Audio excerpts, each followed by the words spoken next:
Hi నమస్తే, welcome back to my channel.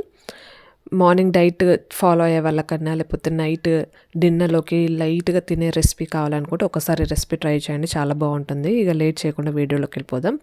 First మనము ఒక ఒక కప్పు వరకు బీన్స్, అలాగే ఒక కప్పు వరకు క్యారెట్ ముక్కలు, దీన్ని మంచిగా లైట్గా వాటర్ వేసుకొని దీన్ని ఉడికించుకోవాలి. మీరు లేకపోతే స్టీమ్ అయినా చేసుకోవచ్చు. నాకు స్టీమ్ కన్నా ఇది ఈజీ ప్రాసెస్ అనిపించింది. దీంట్లో లైట్గా వాటర్ వేసుకొని ఉడికించుకోవాలి. లైట్గా మనకు సగం ఉడికాక దాంట్లో ఒక కప్పు వరకు పచ్చి బఠానీ, ఎందుకంటే పచ్చి బఠానీ వట్టుకొని ఉడుకుతుంది కాబట్టి ఇది మెల్లగా వేసుకోవాలి. అది కొంచెం ఉడికాక మనకు వాటర్ అంతా పోతుంది.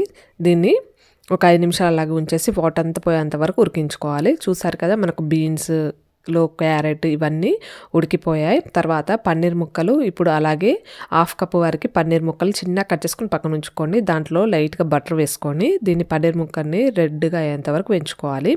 ఎందుకంటే మనకు పన్నీర్ పచ్చిగా తినని వాళ్ళు చాలామంది ఉంటారు. కొంచెం రెడ్డిష్ అయితే టేస్ట్ బాగుంటుంది. తర్వాత అదే ఆయిల్లో కాస్త 3-4 వరకు ఎల్లిపాయలు వేసుకొని ఫస్ట్ వేయించుకోవాలి. యాక్చువల్గా నేను మర్చిపోయి ఫస్ట్ బీన్స్ వేసాను. తర్వాత మనము ఇదంతా ఉడికించుకున్న అది ఎల్లిపాయ అనేది కాస్త వేగాక దాంట్లో ఉడికించుకున్న బీన్స్ అంతా వేసుకొని, అలాగే ఒక కప్పు వరకు స్వీట్ కార్న్ సపరేట్గా ఉడికించుకున్నాను. మీరు వద్దు అనిపిస్తే మనం ఉడికించుకున్న బీన్స్ క్యారెట్ ముక్కల్ని దాంట్లోనే స్వీట్ కార్న్ కూడా, పచ్చి స్వీట్ కార్న్ కూడా వేసుకొని 3 ఒకేసారి ఉడికించుకోవచ్చు. అవి మొత్తం ఉడికాక ఈ ఎల్లిపాయ కూడా వేగింది, నేను తర్వాత వేసాను కదండి వీడియోలో. కాస్త అవి ఫ్రై అయ్యాక మనం ఆల్రెడీ వేయించుకున్న పన్నీర్ ముక్కలు పక్కన ఉంచుకోవాలి, ఎందుకంటే దీంట్లో వేస్తే మనకు విరిగిపోతాయి కాబట్టి. కొంచెం బీన్స్ క్యారెట్ ముక్కలు వేగాక దాంట్లో ఒక 2 మినిట్స్ తర్వాత వేయించుకున్నాక పన్నీర్ ముక్కలు వేసేయండి. అది కూడా వేయించుకున్నాక లైట్గా సాల్ట్ వేసుకోండి. తర్వాత 1 టీ స్పూన్ వరకు చాట్ మసాలా, అలాగే 1 టీ స్పూన్ వరకు పెప్పర్ పౌడర్.